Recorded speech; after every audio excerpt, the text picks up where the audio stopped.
നമസ്കാരം. പലചരക്കു കടയിലെ വരുമാനത്തിൽ 12 വർഷങ്ങൾ കൊണ്ട് 16 രാജ്യങ്ങൾ സന്ദർശിച്ച ഒരു വീട്ടമ്മയുണ്ട്. എറണാകുളം ചിത്രപ്പുഴ സ്വദേശിയായ മോളി ജോയിയാണ് ഈ കാലയളവിനിടെ ലോകരാജ്യങ്ങൾ ചുറ്റി സഞ്ചരിച്ചത്. ആ ചേച്ചിയുടെ വിശേഷങ്ങളാണിപ്പോൾ നമ്മളോട് പങ്കുവയ്ക്കുന്നത്. ഇതിനോടൊക്കെ എത്ര രാജ്യങ്ങളാണ് സന്ദർശിച്ചത്? 16 രാജ്യങ്ങളെ, റഷ്യയോടുകൂടി 16 രാജ്യങ്ങളെ. ആ യാത്ര എവിടേക്കാണ് പോയത്? ആദ്യത്തെ 10 ദിവസം യൂറോപ്പ് പോയി, പിന്നെ അതിനുശേഷം സിംഗപ്പൂർ, മലേഷ്യ പോയി, യൂറോപ്പ്, പിന്നെ 15 ദിവസം ലണ്ടനിലും. മൊത്തം ലണ്ടനിൽ യൂറോപ്പിലായിട്ട് 11 രാജ്യങ്ങൾ കണ്ട്. പിന്നെ ബാങ്കോക്ക്, കാഞ്ചനപുരി, പട്ടായ, പിന്നെ 15 ദിവസം അമേരിക്ക പോയി. ലാസ്റ്റ് പോയത് റഷ്യയാണ്. റഷ്യയോട് 16 രാജ്യം. ഈ പടങ്ങളൊക്കെ, ചിത്രങ്ങളൊക്കെ സൂക്ഷിച്ചിട്ടുണ്ടോ? എല്ലായിടത്തും പോയതിന് ഫോട്ടോ എടുത്തിട്ടുണ്ട്. എല്ലാവരും ഉണ്ട്, എൻ്റെ ഫോട്ടോ ഒക്കെ ഉണ്ട്.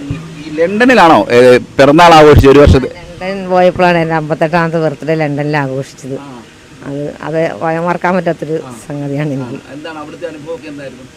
അത് എൻ്റെ ബർത്ത്ഡേ ആണെന്ന് എനിക്ക് പോലും അറിയില്ലായിരുന്നു. അവരത് ഞങ്ങളുടെ ട്രാവൽ ചെയ്യുന്ന ആളുകൾ എന്നെ കേക്കൊക്കെ മേടിച്ച് അവരെനിക്ക് സർപ്രൈസായിട്ട് വെച്ചിട്ട് അവർ മുറിച്ച്, അന്നേരം ഞാൻ തന്നെ അറിയണം എനിക്ക് ബർത്ത്ഡേ ആണെന്നൊക്കെ. ഞാൻ മറന്നുപോയായിരുന്നു. രാജ്യങ്ങൾക്ക് പോകാൻ വേണ്ടി ഒരുപാട് തുക ആവശ്യമായി വരും. അപ്പം ലക്ഷങ്ങളൊക്കെയാണ് മുടക്കുന്നത്. അപ്പോൾ ഈ വരുമാനം എങ്ങനെയാണ് കണ്ടെത്തുന്നത്? വരുമാനം കണ്ടെത്തുന്ന കടയിൽ നിൽക്കുന്ന കടയിൽ എനിക്ക് രാവിലെ 7 മണിയാകുമ്പോൾ കട തുറക്കും, രാത്രി 10 മണിയൊക്കെ നമ്മളെ കട അടയ്ക്കാറുള്ളൂ. അപ്പോൾ കടയിലെ വരുമാനം വെച്ചാൽ കടയിൽ കച്ചവടം ഉള്ളതിലൊക്കെ എനിക്കുള്ളത് ഞാൻ കുറിയൊക്കെ കൂടും. പിന്നെ അങ്ങനെയൊക്കെ സൂക്ഷിച്ച് എന്തെങ്കിലുമൊക്കെ ചെയ്തു. പിന്നെ തികയാണ്ട് വന്നാൽ സ്വർണ്ണം കൊണ്ടേ പടയം വയ്ക്കും. അങ്ങനെയൊക്കെ വെച്ചാൽ അല്ലാണ്ട് ആരും 10 ദിവസം തന്നിട്ടില്ല ഇതുവരും പോകാനായിട്ടൊന്നും. ആരോട് ചോദിക്കാറുമില്ല. ഞാൻ പണിയെടുക്കണ കാശിൽ നിന്ന് ഞാൻ തന്നെ സമ്പാദിച്ച് സൂക്ഷിച്ച് വയ്ക്കണതാണ്. അതുകൊണ്ട് മക്കളോടൊന്നും ചോദിക്കാറില്ല. ഞാൻ തന്നെ സൂക്ഷിച്ച് വെച്ച് സ്വരുക്കൂട്ടിയൊക്കെ വെച്ചിട്ടാണ് പോകാറ്. അമേരിക്കയിൽ എത്ര ദിവസം ഉണ്ടായിരുന്നു യാത്ര? അമേരിക്കയിൽ 15 ദിവസത്തെ യാത്ര. അവിടെ എത്ര ചിലവായി? അമേരിക്ക പോകാൻ ഒരാൾക്ക് 3,70,000 രൂപയായിരുന്നു. അത് എന്നോട് ഒരു സോമൻസിൻ്റെ കൂടെ ഞാൻ പോയത്. എന്നോട് ഒരു 3,15 മേടിച്ചോളൂ. അതൊക്കെ നേരത്തെ കുറച്ച് പൈസ അവിടെ കൊടുത്തിട്ടേക്കാണ്. ഒന്നിച്ച് കൊടുക്കാൻ പറ്റില്ല, ഞാൻ കുറച്ച് പൈസ അവിടെ കൊടുത്തിട്ടേക്കുമായിരുന്നു. അങ്ങനെ പോകാനാണ് സാധിച്ചത്. അത് 2021 ഞാൻ പോയത്. ഞങ്ങൾ 2020 ഞാൻ കുറച്ച് പൈസ കൊടുത്തിട്ട് പിന്നെ 2021 കുറേ അങ്ങനെ കൊടുത്തത് തീർത്തതൊക്കെ. ആദ്യ യാത്ര എവിടേക്കായിരുന്നു? ആദ്യത്തെ യാത്ര യൂറോപ്പിലേക്കായിരുന്നു 10 ദിവസം. അത് ഞങ്ങളുടെ വീടിൻ്റെ അടുത്തുള്ള ഒരു ചേച്ചിയുണ്ട്, മേരി ചേച്ചി എന്ന് പറഞ്ഞത്. ആ മേരി ചേച്ചിയുടെ കൂടെയായിരുന്നു 10 ദിവസത്തെ യൂറോപ്പ് യാത്ര പോയത്. ചേച്ചിയുടെ കൂടെയാണ് ഏറ്റവും ആദ്യത്തെ യാത്ര പോയത്. അതന്ന് 1,4 ലക്ഷം രൂപയായുള്ളൂ 10 ദിവസത്തെ യൂറോപ്പ് യാത്രയ്ക്ക്. ഇപ്പോൾ യൂറോപ്പിലൊക്കെ പോകുന്ന ഒത്തിരി കാശായില്ല. അങ്ങനെയാണ് ഏറ്റവും ആദ്യത്തെ യാത്ര ചേച്ചിയുടെ കൂടെ പോകുന്നത്. അവിടെ ചെല്ലുമ്പോഴത്തേന് ഈ തണുപ്പ് കാലാവസ്ഥകളൊക്കെ ആയിരിക്കുമല്ലോ, അതിനെയൊക്കെ തരണം ചെയ്യാൻ പറ്റുമായിരുന്നു? അപ്പോൾ എനിക്ക് ഭയങ്കര അവിടെ ചിലപ്പോൾ ഇവിടുത്തെ തണുപ്പാണ്, അവിടുത്തെ തണുപ്പ് നല്ല സുഖം, നല്ല സുഖമായ കാലാവസ്ഥ. അവിടെ റഷ്യയിലൊക്കെ പൊരിഞ്ഞ തണുപ്പായിരുന്നു, പക്ഷെ എനിക്ക് ഒത്തിരി ഇഷ്ടമായി. അവിടെ ഇറങ്ങി നമ്മൾ സഞ്ചരിക്കുമ്പോൾ തന്നെ നമുക്ക് അവിടെ കാണുന്ന മനോഹരമായ കാഴ്ചകളൊക്കെ എന്തൊക്കെയാണ്?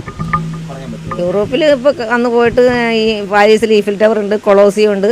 വത്തിക്കാനിലാണെങ്കിൽ സെൻറ്റ് പീറ്റേഴ്സ് ബസിലിക്ക ഉണ്ട്, മാർപ്പാപ്പനെ കണ്ട്. പാരീസിലെ ഈഫിൽ ടവർ അത് കാണേണ്ട ഒരു കാഴ്ചയാണ്. പിന്നെ പാരീസിലെ മ്യൂസിയം. അവിടെയുള്ള ആളുകളൊക്കെ നമ്മളോട് പെരുമാറുന്നത് എങ്ങനെയാണ്? അവിടെ ഫോറിനേഴ്സ് ഉണ്ട്, അല്ലാതെ നമ്മൾ മലയാളികളെ കണ്ടിട്ടുണ്ടോ? മലയാളികളെ അങ്ങനെ അധികം കണ്ടിട്ടില്ല. അവിടെയുള്ള ആളുകൾ, ജർമ്മനി അങ്ങനെയുള്ള താമസിക്കുന്ന ആളുകളൊക്കെ അവിടെ കണ്ടിട്ടുണ്ട്. അവരൊക്കെ നമ്മളോട് വളരെ സ്നേഹത്തോടെ, നമ്മൾ മലയാളികളാണ്, കേരളത്തിൽ നിന്ന് വരുന്നവരാണെന്നറിയുമ്പോൾ വരുന്ന വളരെ സന്തോഷമായിട്ടാണ് നമ്മളോട് പെരുമാറുക. നമ്മുടെ ഒപ്പം നിന്ന് ഫോട്ടോ എടുക്കാൻ കൂടാറുണ്ട്. നമ്മളവരോടൊന്ന് ഫോട്ടോ എടുക്കാതെ സന്തോഷത്തോടെ വന്ന് ഫോട്ടോ എടുത്തു തരാറുണ്ട്.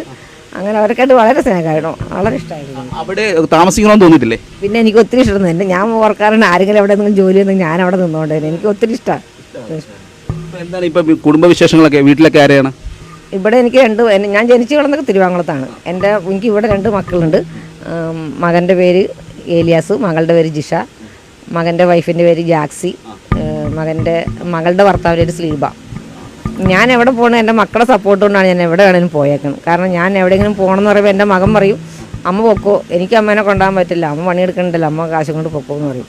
അമ്മ എന്നോട് കാശൊന്നും ചോദിക്കാറില്ല. എന്നാലും എന്നുമ്പോൾ ഞാൻ കിട്ടണ പൈസ മുഴുവൻ ടൂറ് നടക്കണില്ല. എൻ്റെ കുടുംബത്തിലെ കാര്യങ്ങളൊക്കെ നടത്താറുണ്ട്, വരുന്ന കാര്യങ്ങളൊക്കെ. അവന് പിള്ളേരെ പഠിപ്പിക്കും. അപ്പോൾ അവൻ നോക്കി ബാക്കിയുള്ള കാര്യങ്ങളൊക്കെ ഞാൻ തന്നെ ചെയ്യണത്. പിന്നെ നമുക്ക് റിഫൈനറിയിൽ വർക്ക് ഉണ്ടെങ്കിൽ ഒത്തിരി ഹിന്ദിക്കാരുടെ കച്ചവടം എനിക്ക് കിട്ടിയിട്ടുണ്ട്. കാരണം എനിക്ക് എല്ലാ സാധനവും ഹിന്ദിയിൽ എഴുതാനറിയാം. അപ്പോൾ ഹിന്ദിക്കാരുടെ കച്ചവടം ഒരുപാട് എനിക്ക് കിട്ടിയിട്ടുണ്ട്. അതെനിക്കറിയാം. ഞാൻ 10 വരെ പഠിച്ചിട്ടുള്ളത് ഹിന്ദി എനിക്ക് നന്നായിട്ടറിയാം. അവരോട് പറയുകയും ചെയ്യും. ഞാൻ ഹിന്ദിയിലെല്ലാം എഴുതി കൊടുക്കും. അപ്പോൾ ഹിന്ദിക്കാരുടെ കച്ചവടമൊക്കെ ഒരു 1999, 98, അത് 2000 മുതലൊക്കെ ഇവിടെ ഇഷ്ടംപോലെ ഹിന്ദിക്കാർ വന്നിട്ടുണ്ട്. അങ്ങനെ ഹിന്ദിക്കാരുടെ കച്ചവടമൊക്കെ നന്നായിട്ട് എനിക്ക് കിട്ടിയിട്ടുണ്ട്. അതിലൊക്കെ നല്ല പൈസ കിട്ടും അവരുടെ കച്ചവടമൊക്കെ. അവർക്ക് ഹിന്ദിയിൽ എഴുതി കൊടുക്കുമ്പോൾ സന്തോഷമാണ്. അപ്പോൾ ഒരു 50 പേരൊരു വീട്ടിലെങ്കിൽ 50 പേരുടെയും കച്ചവടം എനിക്കാണ് കിട്ടുന്നത്. അപ്പോൾ ഞാൻ അങ്ങനെയൊക്കെ അതിലൊക്കെ നന്നായിട്ട് പൈസ ഉണ്ടാക്കിയിട്ടുണ്ട്. പിന്നെ ഹിന്ദിക്കാരുടെ കച്ചവടത്തിൽ പൈസ കുറച്ച് പകുതി പറ്റിച്ചിട്ടുണ്ട്. അതിലൊന്നും കുഴപ്പമില്ല, അതൊക്കെ എൻ്റെ ലാഭം വായിക്കണം, മുതലതൊക്കെ എനിക്ക് കിട്ടിയിട്ടുണ്ട്.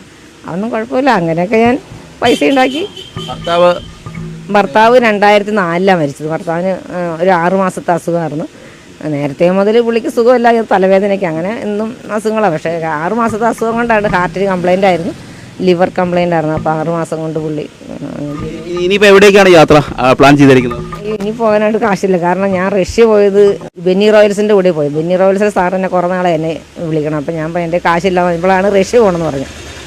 അപ്പോൾ പറഞ്ഞ് 2:30 പറഞ്ഞ് 30 രൂപയ്ക്ക് കുറച്ച് തരാൻ ചോദിച്ചതാണ്. അപ്പോൾ 2 ലക്ഷം രൂപ ഞാൻ എൻ്റെ മാല കൊണ്ടേ പണയം വെച്ച് അതെനിക്ക് ഇടിപ്പിക്കണം. അത് ഇടിപ്പിക്കാണ്ടൊന്നും ഇനി പോക്ക് നടക്കുമെന്ന്. കാരണം ഇപ്പോൾ പണ്ടത്തെ പോലെയല്ല, കച്ചവടം വളരെ കുറവ്. ഓൺലൈൻ കച്ചവടമൊക്കെ കാരണം ഞങ്ങൾക്ക് വളരെ കച്ചവടം കുറവുണ്ട്. പിന്നെ നമ്മുടെ ഇവിടുത്തെ കുറച്ച് ആളുകളൊക്കെ സ്ഥിരം പറ്റുകാരൊക്കെ ഉള്ളതുകൊണ്ട് എനിക്ക് അതിൽ പിടിച്ച് നിൽക്കണമെന്ന് മാത്രമേ ഉള്ളൂ. പിന്നെ എന്തായാലും ഇനിയിപ്പോൾ മാല ഇടിപ്പിക്കണം. മാല ഇടിപ്പിച്ച് എനിക്ക് പോകാനൊക്കെ ഇഷ്ടംപോലെ സ്ഥലങ്ങൾ കിടക്കണം. പക്ഷേ എനിക്ക് തോന്നാറില്ല ഇനി അങ്ങനെ സാധിക്കുന്നതൊക്കെ. പൈസയൊക്കെ ബുദ്ധിമുട്ട് കാരണം കേട്ടോ, അല്ലാതെ പറഞ്ഞുകൊണ്ടല്ല. ആരെങ്കിലും സ്പോൺസർ ചെയ്താൽ പോകാൻ തയ്യാറായിട്ടിരിക്കുക. അതുപോലെ ഇപ്പോൾ ഈ സാധാരണ വീട്ടമ്മമാരൊക്കെ എന്ന് പറഞ്ഞാൽ വീട്ടിൽ മാത്രം ഒതുങ്ങി കൂടുന്നതാണ്. കാരണം അവരുടെ ആഗ്രഹങ്ങളൊക്കെ ഒരുപക്ഷെ സാധിക്കാൻ പറ്റത്തില്ല. എല്ലാവർക്കും വീട്ടമ്മമാരും ഒരുപാട് പേരുണ്ട്. അപ്പോൾ അങ്ങനെയുള്ള ആളുകളോട് ചേച്ചിക്ക് എന്താണ് പറയാനുള്ളത്? കാരണം 60 വയസ്സ് കഴിഞ്ഞിട്ട് നീ അവരുടെയൊക്കെ ധാരണ ഇനി എവിടെയെങ്കിലും പോകാൻ പറ്റില്ല. കാലിന് വേദനയുണ്ട്, കാലിന് വേദനയും കൈവേദനയൊക്കെ ഉണ്ടെങ്കിൽ എവിടെ വേണമെങ്കിലൊക്കെ പോകാം. പിന്നെ റിട്ടയർമെൻറ്റ് കഴിഞ്ഞിട്ടൊക്കെ ആൾക്കാരുടെയൊക്കെ നല്ല പൈസയൊക്കെ ഉണ്ട്. അവർക്ക് ഇത്ര ലക്ഷങ്ങൾ മുടക്കണം കേൾക്കുമ്പോഴത്തേക്ക് ഈ കഴിഞ്ഞ ദിവസം വരെ എന്നെ ഒരു ലേഡി വിളിച്ചിട്ടുണ്ടായിരുന്നു. അവർ വിളിച്ചപ്പോൾ ഇത്രയും കാശ്, അയ്യോ ഇത്രയും കാശാകുമോ മോളി, എന്നാൽ പറ്റില്ല എന്ന് പറഞ്ഞു. ഈ കാശ് മുടക്കാണ്ട് പോകാൻ പറ്റില്ല. അപ്പം കാശ് മുടക്കാൻ മനസ്സുണ്ടെങ്കിലേ ഈ യാത്രകൾ കാണാൻ പറ്റുള്ളൂ. യാത്രകളൊക്കെ കണ്ട ഇപ്പോൾ മനുഷ്യന് ഞാൻ പറയണത് എനിക്കിപ്പോൾ ഇത്ര 63 വയസ്സായിട്ട് എനിക്ക് ഒരു അസുഖമില്ല, ഇത്തിരി ക്ഷീണിച്ചിരിക്കണം മാത്രമേ ഉള്ളൂ, രോഗങ്ങളൊന്നുമില്ല. പക്ഷെ അതും എനിക്ക് തോന്നുന്നു യാത്രയുടെ ഗുണമെന്ന് എനിക്ക് തോന്നുന്നു.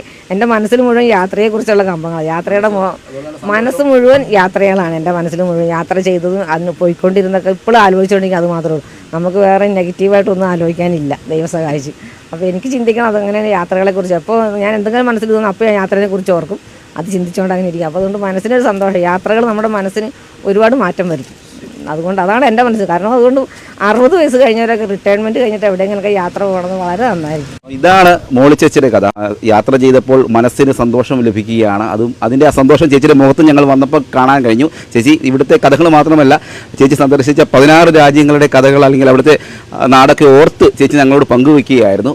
ഏതായാലും ചേച്ചിക്ക് എല്ലാവിധ ആശംസകളും നേരുകയാണ്. ഇനിയും ചേച്ചിയുടെ ആഗ്രഹം പോലെ ഇനിയും യാത്രകൾ തുടരട്ടെ എന്ന് ആശംസിച്ചുകൊണ്ട് ക്യാമറമാൻ വിവേക് ജീവിനതിനൊപ്പം CR Shyam, Focus News TV.